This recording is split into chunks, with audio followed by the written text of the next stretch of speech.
Здравствуйте, дорогие друзья, уважаемые любители спорта. Вы смотрите еженедельную программу «Про спорт». Ангуш сыграл в ничью на выезде со «Спартаком» Нальчиком. Счет 1-1. Матч проходил в рамках 26-го тура «Лион» второй лиги «Б». Ворота Ангушта на 38-й минуте распечатал Хачим Машуков. Первый тайм команды отыграли в активной борьбе. У них было по несколько опасных моментов. Во втором тайме назрановцы сразу пошли в атаку. И на 48-й минуте матча с угловой подачи Бекхана Алиева гол в ворота соперника сумел забить Аслан Аушев. Это его первый гол в сезоне. Счет остался неизменным. Даже добавленные дополнительные 3 минуты не изменили итог игры. Следующий матч Ангушт проведет с Махачкалинским легионом на домашней арене 28 сентября. Назрановцы сейчас занимают 10-ю строчку в турнирной таблице. В аэропорту Магаз встретили новоиспеченного победителя первенства мира по греко-римской борьбе воспитанника спортклуба «Ади Ахмат» Ислама Евлоева. Он завоевал золото Испании и вернулся в родную Ингушетию. Ислама Евлоева встречали друзья, одноклубники, тренерский состав. Ислам Евлоев выступает в весе до 82 килограмм. На первенстве мира Ю-20, который проходил 3 сентября, он победил в четвертьфинале борца из Китая со счетом 8-0. Затем представителя Германии с таким же счетом в финальной схватке ингушский борец забрал золото, победив оппонента из Турции. Поединок завершился победой Евлоева со счетом 9-3. Воспитанник спортивного клуба «Ади Ахмат» выступает за сборную Казахстана. Это не первый титул и золото, который наш земляк завоевал для этой страны. Ранее он становился призером чемпионата мира, где его спортивный потенциал оценили на достойном уровне. Цель Ислама – прославить родную Ингушетию на олимпийском пьедестале. Навыки, опыт и желание, а главное поддержка близких у него уже есть. Открытый межрегиональный турнир по самбо среди юношей, приуроченный к столетию ингушской государственности, прошел в физкультурно-оздоровительном комплексе селения Приива. Соревнования провели в рамках реализации федерального партийного проекта «За самбо». Участие приняли команды из Дагестана, Ингушетии, Калмыкии и Кабардино-Балкарии в различных весовых категориях. Победителей и призеров наградили кубками, грамотами и медалями. Как правильно держать лук, целиться и попадать в мишень. Увлекательный мастер-класс по стрельбе из лука прошел в 8-й школе Сунже. Ученики на теории и практике узнали все тонкости олимпийского вида спорта, известного еще с древности. В республике уже есть 3 спортсмена сборной России, 2 чемпиона страны и около 40 лучников, которые выезжают на соревнования за пределы республики на постоянной основе. Мастер-класс стал отличной возможностью для детей познакомиться с этим видом спорта. Многие из них впервые взяли в руки лук и уже думают о том, чтобы стать профессиональными лучниками, как и их наставники. Постпредство Ингушетии объявляет о проведении ежегодного межнационального турнира по мини-футболу «Кубок Дружбы-2024» и сборе заявок на участие. В турнире будут участвовать любительские команды от землячеств московских вузов. Открытие турнира и первые матчи пройдут 28 сентября в Москве. Крайний срок подачи заявки – 25 сентября.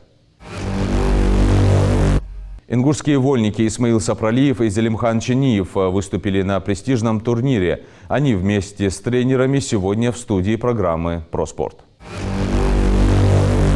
Уважаемые телезрители, у нас сегодня в гостях борцы вольного стиля и их тренеры. Приветствую вас, уважаемые гости. Ассаламу алейкум. Да, знаю, что совсем недавно вы вернулись с международного турнира, соревнований. Расскажите подробности, сколько схваток, как выступили наши спортсмены? Да, приветствую всех телезрителей. Алейкум ассалам. Мы, буквально в понедельник прилетели с Красноярска, точнее, они прилетели. Там проводился международный турнир на призы братьев Сайтиевых. Наверное, все знают Бойсара и Адама Сайтиева. Вот они проводят турнир ежегодно. И там выступали наши воспитанники. Зелимхан Чениев в весовой категории до 55 килограммов. И Исмаил Сапралиев в весовой категории до 51 килограммов. Зелимхан занял 3-е место, Исмаил Сапралиев в финале чуть-чуть не хватило, занял 2-е место. Зелимхан, 3-е место. Хороший результат, но как так получилось? Должно было быть 1-е. Заводно еще По схватке я раз. Мгм. 5 схваток ищется. 5 схваток ищется. Всего 5 схваток было, да? 6 схваток. 6 схваток. Так. С кем, помнишь, Потом, с кем ты боролся? Представитель Армении был, да, первая встреча. Армения, потом тувинец, Да, потом якут. якут, и еще тувинец, 4 встречи. И в полуфинале встретился он с призером первенства России Темир Султанов. Да, с ним чуть-чуть не получилось у него в полуфинале.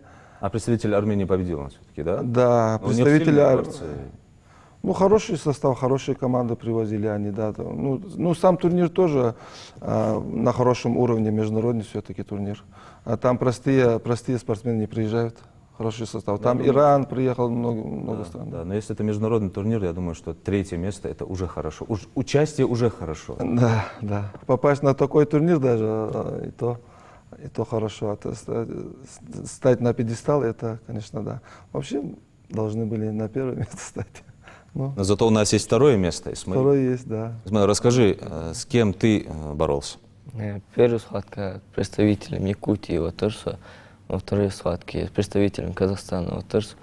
И в третьей схватке с представителем Тывали, вот тоже. В четвертой схватке уже с якутом боролся. И в финале с борцом из Забайкальского края. Мгм. Всего провел 5 схваток. 5 схваток, да? Какой из этих соперников был самый сложный? Финал. Последний, да, которым ты выступил? Мгм. А почему, как так получилось? Вот во время тренировок ты готовился, и вот дошел до того самого соперника, которого надо по-любому победить, и тут какая-то ошибка, да, или же это ему больше повезло, как ты думаешь? Ну, чуть борьба не пошла. Борьба не пошла, да? Но теперь ты знаешь, какая у тебя ошибка, и дальше что ты планируешь? Буду работать над ошибками. Да? Да. Думаешь, получится? Да. Ваш воспитанник? Насколько вы довольны этим результатом, серебро? Ну, доволен, конечно, но за свою ошибку 2 балла отдал, и все. Это 5-6 было у них счет. 5-6. Разница в 1 балл. 1 балл. Получается. Если он хоть балл забрал бы, его польза была бы. А как долго он готовился к этим соревнованиям? Готовимся уже нормально. 3 месяца уже летом работали. Без отдыха. День-два раза даже.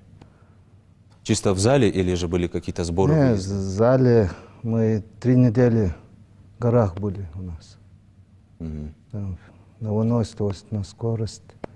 Такая интенсивная тренировка была. Да? Общую физическую подготовку делали они. Часто выезжаете, да, на соревнования?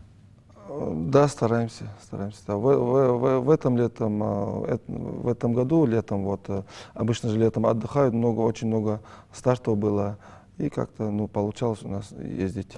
Где-то в мае месяце у них был отбор на на спартакиаду.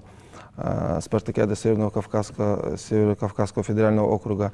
И там на Спартакиаду России, финал России, отбираются только первые номера. Получается, в каждой весовой категории от округа, Северо-Кавказского округа, в одной весовой категории только первый номер получает путевку на финал России Спартакиады. И Чаниев, Сапролив и еще Евлоев, которые они стали победителем СКФО, и там же в Красноярске была Спартакиада.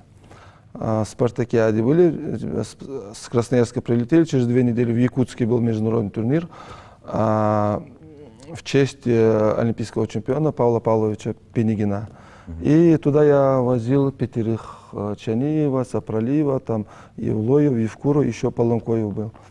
5 возил туда, и все 5 стали они чемпионами с Якутска. Буквально неделя разница была с Красноярск, после Красноярска ровно через неделю в Якутск полетели мы. В хорошей форме были они и стали все победителями. В общем, 5 золотых медалей привезли мы. Молодцы. Триумфаторами. Адам, что Ехали. дальше? В каких соревнованиях планируете участвовать? В Минск. Билеты куплены уже на в Белоруссию. Тоже международный турнир. «Медвежонок» называется. И в конце недели, когда вторник уже вылетают они в Минск, будут выступать там в международном турнире в Минске, в Беларуси. Ну что ж, пожелаем им удачи. Я уверен, что вы достойно выступите. Дәрес Халшан. Баркал дәрес Удачи. Дәрес. Ну а теперь дайджест спортивных новостей мира и России. Россиянин Алибек Качмазов переместился с 252 на 179 место в рейтинге Ассоциации теннисистов-профессионалов, обновленная версия которого опубликована на сайте организации. Филадельфия в гостях со счетом 6-2 обыграла Вашингтон в предсезонном матче. Встреча прошла в Вашингтоне. Милан обыграл Интер со счетом 2-1 в матче 5-го тура чемпионата Италии по футболу. Встреча прошла в Милане на стадионе Джузеппе Меацца. Футболисты московского «Локомотива» в гостях со счетом 3-1 обыграли Пари Нижний Новгород в матче 9-го тура «Мир российской премьер-лиги». Встреча прошла на стадионе Нижний Новгород. Манчестер Сити дома со счетом 2-2 сыграл в ничью с лондонским Арсеналом в матче 5-го тура чемпионата Англии по футболу. Встреча прошла в Манчестере на стадионе Этихад. Британец Дэниэль Дюбуа завоевал титул чемпиона мира по версии Международной боксерской федерации IBF в супертяжелой весовой категории. Американец Алджемейн Стерлинг отказался от поединка против россиянина Моусера Евлоева на турнире абсолютного бойцовского чемпионата UFC 307. Стерлинг был вынужден сняться с поединка по медицинским причинам. На этом наша программа подошла к концу, но мы обязательно вернемся через неделю с чем-то новым. Следите за нами в социальных сетях. Если у вас есть вопросы, комментарии или предложения, не стесняйтесь связаться с нами. Мы ждем вашей обратной связи и готовы быть лучше для вас. Будьте в отличной форме и до встречи в следующем выпуске.